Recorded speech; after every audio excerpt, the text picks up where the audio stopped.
All right, Shalom Akim, Yahweh, Ba'ashem, Yahweh Shai, Barakatham. I want to start off by giving all praises to Yahweh, Ba'ashem, Yahweh Shai. Double honors to the apostles and elders at Great Millstone, and blessings to the elect. It's the brother Yachizak from the Great Millstone, Dallas camp, and I just wanted to come with a quick lesson on my lunch break at the slave ship, man. Basically, me and the brother Mike Allah from our camp was on our way to a live show a couple days ago, and the brother made a statement that stuck with me. You know what I'm saying? He said that while he said he was praying to the Heavenly Father, that in the times that we in, the times that we living in, he prayed to the Heavenly Father. He said, if I don't need it, don't give it to me. You know what I'm saying? And you know, Michael Allah, he say stuff like that. He say stuff like that from time to time. You know what I'm saying? And usually when he say stuff like that, it stick with me. You know, but that was a prime example of what we're going into now. The times that we're living in, as far as Esau coming with all he can to destroy the word of the Heavenly Father. You know what I'm saying? What I'm speaking on is in the aspect of getting these groups to sell out and getting these groups, you know, and paying these groups off, you know what I'm saying, to not push the spirit and power of Yahweh Ba'ashem, Yahweh Shai, and truth according to the scriptures, you know. And, you know, we go into Proverbs all the time, you know, but I want to go into Proverbs chapter 30 and start at verse 5 and read down to 9. And then I'll get a couple more precepts, Lord willing, to back that up, you know. But basically the Proverbs chapter 30 verse 8 is we call it the sellout scripture. You know what I'm saying? Just like the brother Mike Allah said, he said, look, he said, if I don't need it, don't give it to me, man. You know what I'm saying? If it's not necessary for me to further my own salvation and to help the brotherhood to the best of my ability, don't give it to me. You know? And that's what's going on, man. You got to be able to understand what's actually happening, what time you actually living in. You know what I'm saying? And that's the difference between the elect and the rest that was blinded, man. This is Proverbs chapter 30, verse 5. It says, every word of Yahweh is pure. He is a shield unto them that put their trust in him. You know? And we go into that all the time. You know? Verse 6 it says, and thou not unto his words, lest he reprove thee, and thou be found a liar. Two things have I required of thee, deny me them not before I die. Remove far from me vanity and lies. Give me neither poverty nor riches.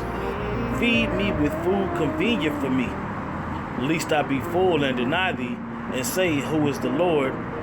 Or lest I be poor and steal and take the name of my power in vain. You know, and that's basically a prayer. You know, Lord willing, I'll be able to get this lesson written in the Hebrew, in the Paleo, Assyrian, or whatever, and do a lesson with it with that. You know what I'm saying? Because this prayer is very important for the times that we're living in, man.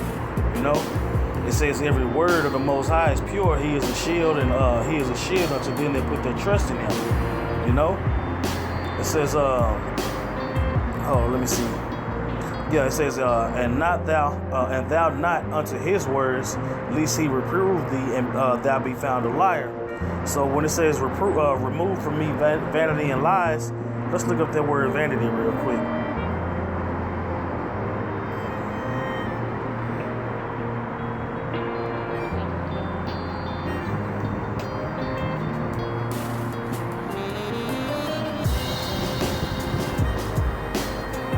Alright, Shawah. Alright, emptiness, vanity, falsehood, emptiness, nothingness, vanity, emptiness of speech, lying, worthlessness. You know, in that prayer, the prayer was to remove that from him. You know, I want to say that was a Psalm of David, if I'm not mistaken. But yeah, man, the psalmist was saying, remove far from me vanity and lies. I don't want no parts of that. You know, give me neither poverty nor riches. You know, don't have me on my ass, flat on my ass, eating out the trash cans and begging from my enemies. You know, but don't give me enough. Don't give me enough money to destroy me either. You know, it's all about balance.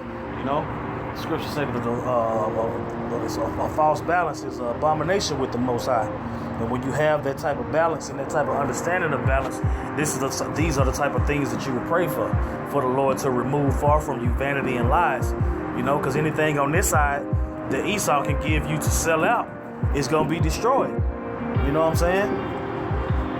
It says, remove far from me vanity and lies. Give me neither poverty nor riches. Keep me somewhere in the middle, you know, to where I can give you the glory for no matter what's going on with me, whether I'm a base or whether I'm abound. Like Paul said, you got to be able to do both, you know. It says, feed me with food convenient for me. And that food that's convenient for us, you know, is His word, you know, the bread of life, the water of affliction. These are the foods that's convenient for us, man, you know. And then the carnal food, yeah, you need carnal food to sustain yourself, but it's all messed up. So, you know what I'm saying? You can't put too much stock in that. In verse 9, it says, least I be full and deny thee and say, who is the Lord? And that's what you're seeing with all these other groups. You know what I'm saying? Nate with his purple rain and all of that. You know what I'm saying? They saying they full right. What Nate full, I don't know about everybody else. You know? I don't know how handsomely his congregation is getting paid or whatever, but that's neither here nor there. So, but with Nate, he's full right now. That's why the name of the Lord don't matter. That's why he's scorned when he heard the name Yahweh and Yahweh Shai. You know what I'm saying? He full right now. So that's how he can go from back when he was starving, saying you stupid and the Lord ain't dealing with you if you don't know His name and His Son name, to now writing the name backwards on the rock and all that madness. General Yohana, he full right now. He denying them. He used the names Yahweh Ba'ashem, Yahweh Shai, but the doctrine is all messed up. You know what I'm saying? He on this black power. He say Yahweh Shai amongst the brethren, but every time you put him in front of a camera, you know what I'm saying? He ain't got no words for Yahweh Ba'ashem, Yahweh Shai, because he's full. You know? Nigga eating fried chicken and drinking orange soda. He full. He ain't worried about what the Lord got going on. You know? And all these other groups, man. You got HODC 12. They get to go to Jerusalem whenever they want to now. Or whatever that's supposed to be about, you know? But they full. So they not dealing with what the Heavenly Father got going. Everybody want to set their own thing up on earth like the Lord ain't got nothing to do with this thing, man. And that's what this scripture is focusing on, man. Don't put me in that type of mind state, you know? Don't have me poor enough to where I do anything. Don't have me rich enough to where I do even more. Or be doing too much. You know, and you have to ask the Heavenly Father to put you on that type of mind frame to be able to get through it in this place, man. You know, it ain't nothing you can store up here. You know? It says, this is verse 9 again, it says, least I be full and deny thee and say, who is the Lord? Or least I be poor and steal and take the name of my power in vain. You know? And that's what you want to avoid, man. You really want to avoid that at all costs. Okay, so before I go on to the next precept, I'm going to go ahead and read this one all the way through. It says, every word of the Most High is pure. He is a shield unto them that put their trust in Him. And thou not unto His words, lest He reprove thee, and thou be found a liar. 2 things have I required of thee. Deny me not before I die. Remove far from me vanity and lies, and give me neither poverty nor riches. Feed me with food that is convenient for me, lest I be full and deny thee, and say, who is the Lord? Or lest I be poor and steal and take the name of my power in vain. You know? And I got one more precept I want to give for you. This is going to be Matthew chapter 6.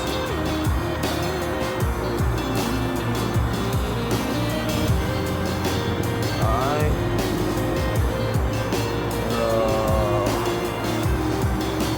19.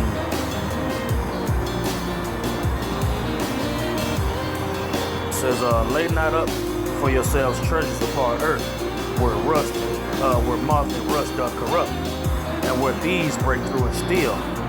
But lay up your treasures in heaven, where neither moth nor dust corrupt, and where thieves do not break through nor steal.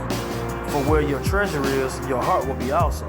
you know? And I want to end on that, just for the simple fact that, man, when you got the understanding that you need, man, according to the Heavenly Father, man, you understand that you have to be able to get out of this world to be pleasing to the Heavenly Father, man. You know, Yahushua was our best example of that, you know, and with all he went through in his time on this planet to be able to still walk in the spirit for the whole time, you know. And this is the treasure that we covet, you know. We covet perfection, man, you know. We covet perfection in the flesh. And we might not get it. We might not get it on this side, man, because this flesh is so wretched, you know. But at the end of the day, we got faith. The faith is our backbone. The faith is what makes us stand up on our own 2 feet, man. To understand that we live in a world where we're not able to be as righteous as we would want to be at all times. To understand that the principalities that are set up against us, we have to fight those things to the best of our abilities. And sometimes you're not going to win, man. You're not going to be like Floyd Mayweather fighting against a demon, man. Ain't going to be no undefeated fighting against no demons, man. You just got to hope you have more victories than defeats, man. And by storing up your treasures in heaven, man, those treasures are gonna be there, man. Because you can put your physical money in a 401k, you know, have the chip. You can take the chip or do all these things, man. But it's never gonna be anything definite, man. With Yahushua, those treasures that we store up in heaven while we down here on earth are gonna be there waiting for us, man. And we're gonna be overshadowed with blessings, man. We're gonna have blessings in abundance if we can wait now, man. So like the lesson started out with, man, give me neither poverty nor riches, you know. Take away from me all vanity and lies, man. And all these other groups are getting caught up in vanity and lies. They've been given riches by the so-called white man. Therefore, the nation of Israel is still lacking in leadership, man. The gates thereof languish, like it tell you in Jeremiah 14. You know what I'm saying? But that's okay, you know. You got the men that's gonna take heed to that prayer. Take vanity and lies away from us, man. Give us neither poverty nor riches. Put us in the place where you need us to be so we can get your will done. Thy kingdom come, thy will be done on earth as it is in heaven. You know? And with that, I want to give all praises to Yahweh, Bahashem, Yahushai. Double honors to the apostles and elders at Great Millstone. And blessings to the elect. Shalom, Maki.